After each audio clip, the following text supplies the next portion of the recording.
वंदे मातरम दोस्तों। हमने हमारे अगले वीडियो लेक्चर में हमारा चैप्टर नंबर 4 यानी कि चौथी इकाई उठो धरा के अमर सपूतो, जो एक संघगान है, जिस संघगान की या तो काव्य की संपूर्ण समझ या तो काव्य की पंक्तियों का संपूर्ण आशय या तो भावार्थ हमने पिछले वीडियो लेक्चर में समझ लिया था या तो उसका अध्ययन कर लिया था। तो आज के वीडियो लेक्चर में दोस्तों हम हमारे चैप्टर नंबर 4 के जो अभ्यास और स्वाध्याय के कुछ प्रश्नों हैं, उन सभी प्रश्नों की यहाँ पर इस वीडियो लेक्चर के माध्यम से आपके सामने मौखिक चर्चा करेंगे। और इसलिए इन अभ्यास और स्वाध्याय के जो सभी प्रश्न हैं उसे के उत्तर के रूप में आपको किस प्रकार लिखना है, जिस प्रकार हम काव्य को पढ़े हैं उस काव्य के आधार पर, उसकी समझौती के आधार पर हम किस प्रकार इस प्रश्न के उत्तर बता सकते हैं, दे सकते हैं, उसे आप अच्छी तरह से सुनकर या तो समझकर उसका उत्तर लिख सकते हैं। और साथ ही दोस्तों इस वीडियो लेक्चर के साथ मैं आपको ये चैप्टर नंबर जो चौथा है उसकी स्टडी मटेरियल्स के रूप में पीडीएफ फाइल भी आपको इनके साथ साथ में भेज दूंगा, ताकि उसमें से आप सभी प्रश्नों का उत्तर अपनी हिंदी की बुक में लिख सके। और साथ ही हमारी शनिवार की जो गूगल फॉर्म्स की जो ऑनलाइन टेस्ट है उनमें भी आप इस प्रश्नों के उत्तर आप अच्छी तरह से लिख सकते। तो दोस्तों अभ्यास में प्रश्न नंबर पहला है कि भाई आशय स्पष्ट कीजिए। तो आशय का मतलब होता है भावार्थ। जो यहाँ पर कुछ पंक्तियां हमें दी गई, इस पंक्तियों का हमें आशय या तो भावार्थ स्पष्ट करना है, यानी कि ये काव्य पंक्ति हमें क्या कहना चाहती है, इसका मूल विचार क्या है, उनके बारे में हमें अपने शब्दों में अपने विचार प्रकट करने। तो दोस्तों काव्य पंक्तियां ऐसे युग युग के मुरझे सुमनों में नई नई मुस्कान भरो, उठो धरा के अमर सपूतो पुनः नया निर्माण करो। यानी कि युग युग के मुरझे सुमनों में, सुमन का मतलब दोस्तों फूल होता है। तो यहाँ फूल एक प्रकार से हमारे देश के लोगों का जो एक संकेत है कि लोगों को फूल के रूप में एक प्रकार से यहाँ पर कवि ने लिया गया। यानी कि आजादी की इस सुंदर सुबह में हमारी प्रकृति भी आनंदित है। यानी कि युगों युगों से हम जब गुलामी में रहे थे, अंग्रेज सरकार की गुलामी से आज हम मुक्त हो गए हैं, तो स्वतंत्र हो पाए हैं, इसलिए हम आज आनंदित हैं। इसलिए यहाँ कवि कहते हैं युग युग से मुरझे सुमन हो, क्योंकि आज हम जो देश के सुमन रूपी जो लोग हैं वह युगों युगों से यानी कि सालों तक, वर्षों तक अंग्रेजों के अंकुश में या तो अंग्रेजों की गुलामी में मुरझे हुए थे, क्योंकि उन्हें स्वतंत्रता नहीं मिली थी, वह आजाद नहीं थे, एक प्रकार से अंग्रेजों के बंधन में थे। इसलिए आज युग युग से मुरझे हुए ये जो सुमन है उसमें आज एक प्रकार से नई जान आई है, नया जोश आया है। इसलिए हमारी ये प्रकृति भी आज आनंदित है, और साथ ही ये जो सुमन है, ये फूल है, पुष्प है, तो पुष्प रूपी लोग हैं वह आज आनंदित है। इसलिए इसमें हमें आज नई मुस्कान करनी है, उसका उत्साह बढ़ाना है, राष्ट्र के निर्माण के लिए, उसे आगे बढ़ाने के लिए इन लोगों में एक प्रकार से नया ज्ञान रूपी उत्साह बढ़ाकर उसे हमें आगे ले जाना है। उसके जीवन में हमें मुस्कान लानी है, तो हमें खुशी लानी है। इसलिए कवि कहते युग युग से मुरझे सुमनों में नई नई मुस्कान करो, उठो धरा के अमर सपूतो पुनः नया निर्माण। हे भारत माता के अमर सपूतो, गुलामी की आज रात बीत चुकी है, इसलिए आज हमें आज़ादी का सवेरा मिला है। तो इस आज़ादी के सवेरे में तुम सब अपनी अज्ञानता, अपनी आलस, इनको छोड़कर जागो और देश के नव निर्माण के काम में फिर से लग जाओ, पुनः नया निर्माण करो, फिर से लग जाओ। तो इसी प्रकार से दोस्तों इस पंक्ति का आप सुंदर तरीके से भावार्थ अगर आपको लिखना है तो लिख सकते हैं। उसके बाद दोस्तों प्रश्न नंबर में दूसरा यहाँ पर दिया गया है, वे कवि ने देश के सपूतों को क्या संदेश दिया है।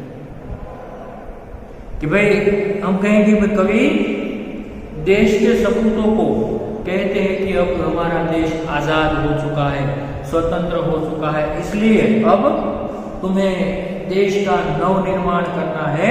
स्वतंत्रता का या तो आजादी का लाभ हमारे देश के एक एक जन, एक एक व्यक्ति तक या तो एक एक देशवासी तक आपको पहुंचाना है, क्योंकि हमारे देशवासी तुमसे बड़ी बड़ी आशाएं रखते हैं और तुम्हें उन्हें निराश नहीं करना है। साथ ही तुम्हें लोगों में आज नए प्राण फूंकने हैं, नए उत्साह जगाने हैं, विकास के नए रास्ते खोलकर, प्रगति के नए रास्ते खोलकर देश का अब पिछड़ापन दूर करना है।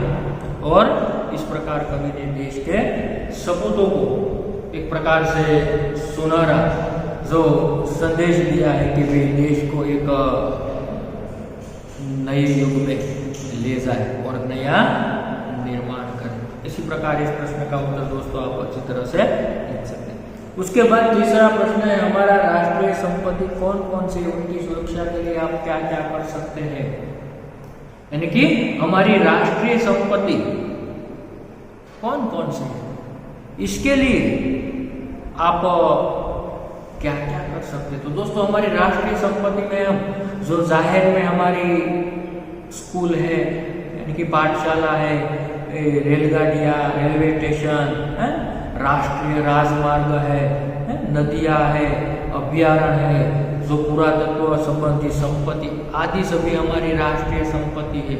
और इस राष्ट्रीय संपत्ति की सुरक्षा करना हमारा सभी का कर्तव्य है। इसलिए हम रेल संपत्ति को नुकसान नहीं पहुंचाने देंगे। राजमार्गों की हम मरम्मत के लिए सरकार को हम पत्र लिखेंगे या तो उसमें हमें अपना सहयोग देंगे। हम लोगों को पानी का महत्व समझाकर हम उनका अपव्यय रोकेंगे, उसका दुरुपयोग रोकेंगे।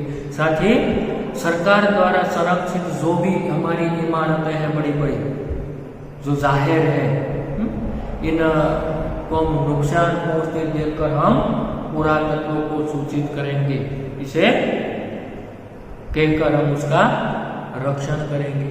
अभयारण्यों में रक्षित जो पशुएं हैं और उनका शिकार होते देखकर हम उनसे संबंधित जो कोई अधिकारियों हैं उन्हें हम सावधान करेंगे।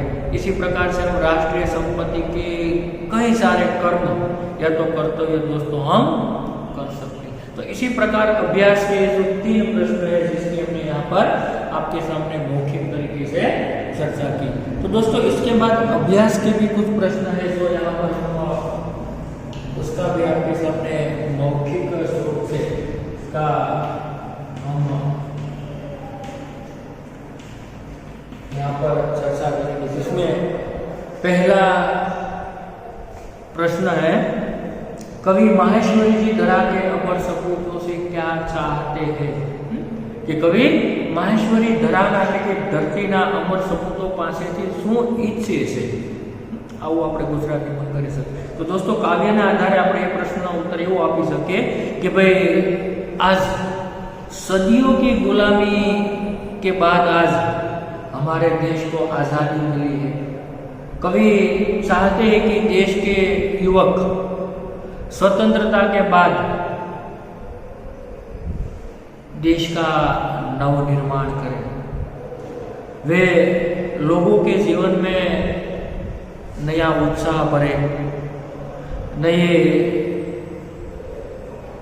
प्राणों का संचार करे, युग युग के मुरझे हुए फूलों को नई मुस्कान दे, साथ ही अपनी मंगलमय वाणी से ये जो संसार रूपी उद्यान को वह सुगंधित करे, अपना ज्ञान का उपयोग करके वह उद्यान को सुगंधित करे, वह तरह तरह का ज्ञान प्राप्त कर देश का भविष्य उज्जवल बनाए, तरह तरह का ज्ञान, टेक्नोलॉजी, इसका उपयोग करके वह देश का आने वाला जो भविष्य है वह उसे उज्जवल बनाए। इस प्रकार कवि माहेश्वरी धरा के अमर सपूतों को उनसे अनेक अपेक्षाएं रखते हैं दोस्तों। ऐसा हम काव्य के आधार पर इस प्रश्न का उत्तर बता सकते हैं। फिर अगला सवाल है, कवि नई मुस्कान कहाँ देखना चाहता है?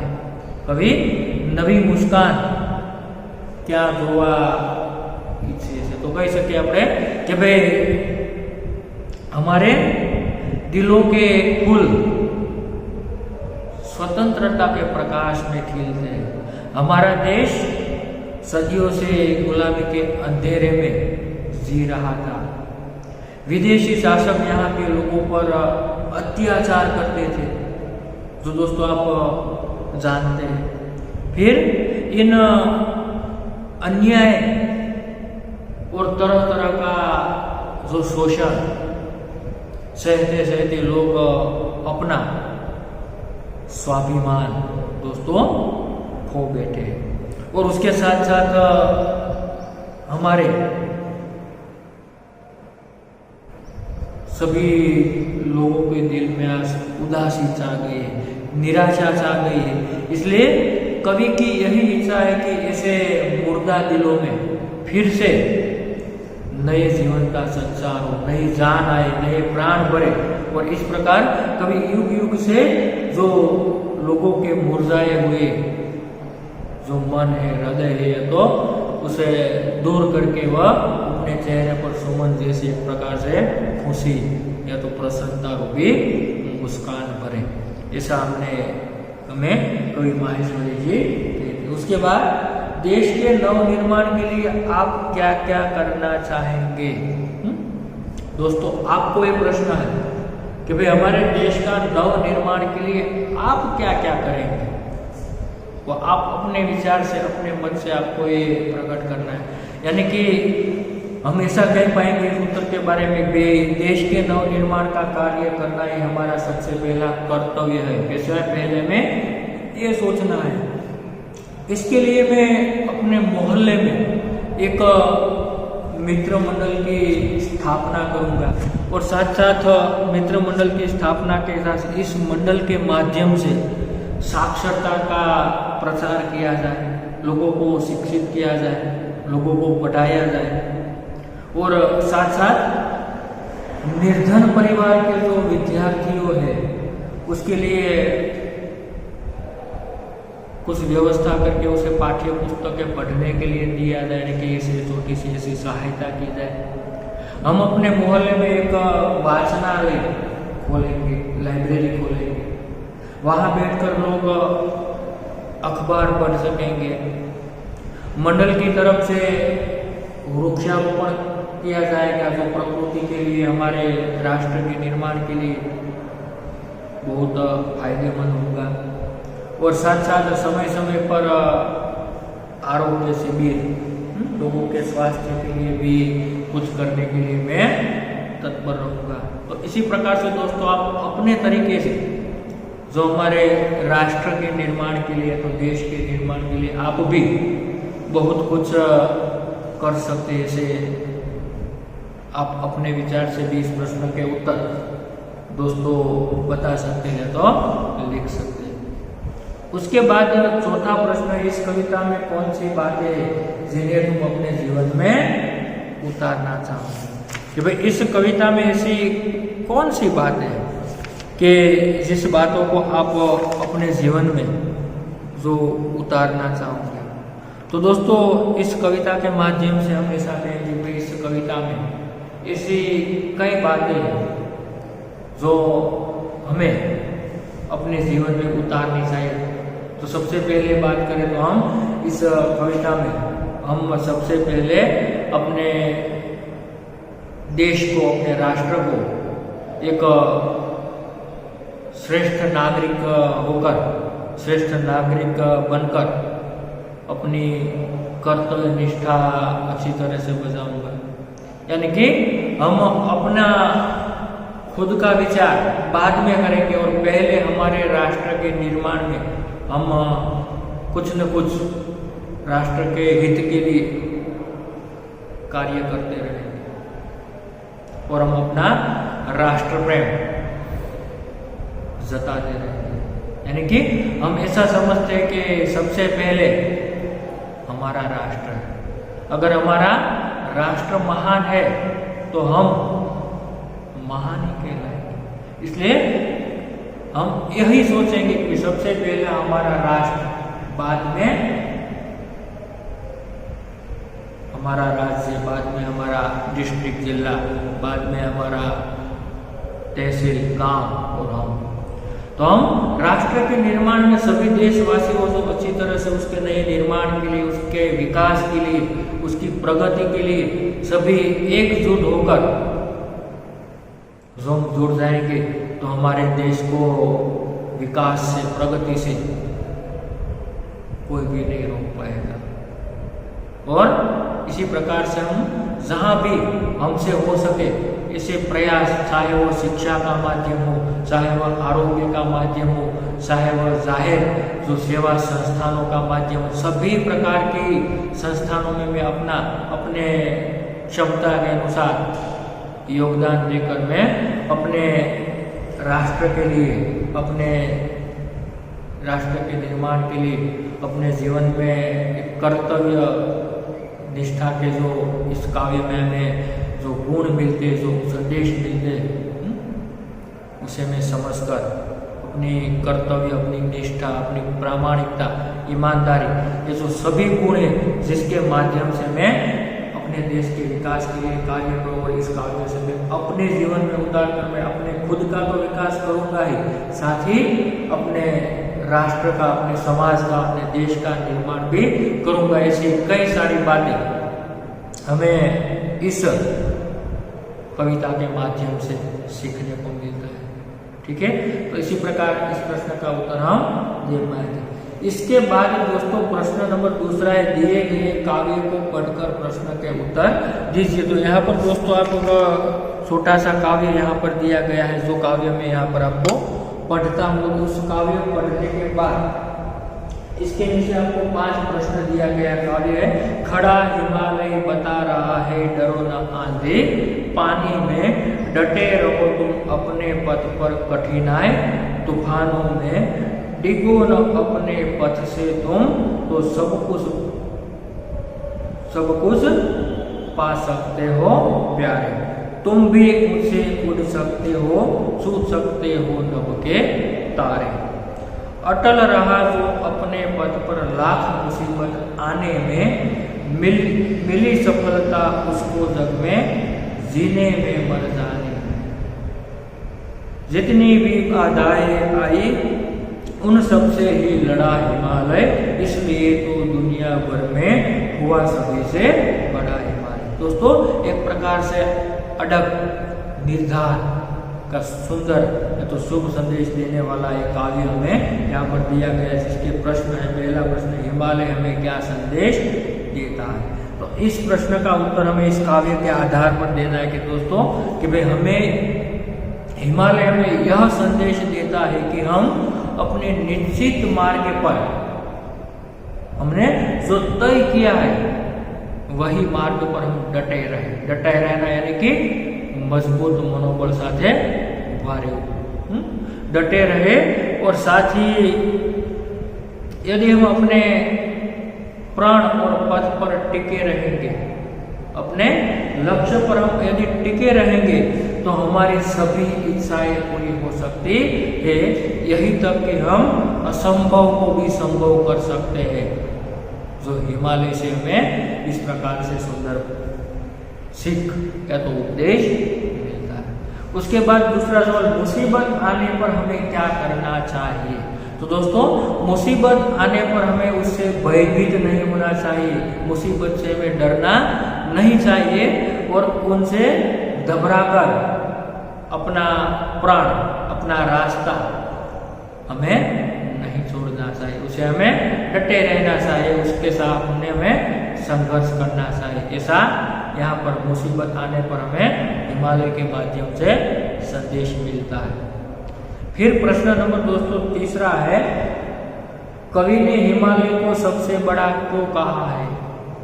तो हम कहेंगे कि कवि ने हिमालय को सबसे बड़ा इसलिए कहा है कि हिमालय ने सभी बाधाओं को डटकर मुकाबला किया, वह हर कठिनाई से लड़ा, वह अभी अपने पद से डिगा नहीं है और इसलिए कवि ने हिमालय को सबसे बड़ा कहा है, क्योंकि वह अपने रास्ते से, अपने पथ से अभी एक कदम भी डिगा नहीं है, वह दृढ़ होकर खड़ा है। उसके बाद चौथा प्रश्न, इस काव्य का भावार्थ लिखिए दोस्तों। तो इस काव्य का भावार्थ दोस्तों 2-3 वाक्य में टूक में या तो संक्षेप में कहे तो हम कहेंगे कि जीवन में अनेक बाधाएं और कठिनाइयां आती है, हमारे जीवन में सुख दुख रूपी कठिनाई, बाधाएं, मुसीबतें, संकटें आते जाते रहते हैं। हमें निडरता से उन कठिनाइयों का, उन मुसीबतों का हमें सामना करना चाहिए। जो मुसीबतों से बिना घबराए अपने प्राण और पथ पर अटल रहते हैं, वे असंभव को भी संभव कर सकता है। इसी प्रकार से हमें इस काव्य का भावार्थ लिखना चाहिए। उसके बाद 5वां प्रश्न है, इस काव्य को योग्य शीर्षक दीजिए। तो दोस्तों हम कहेंगे हिमालय का संदेश।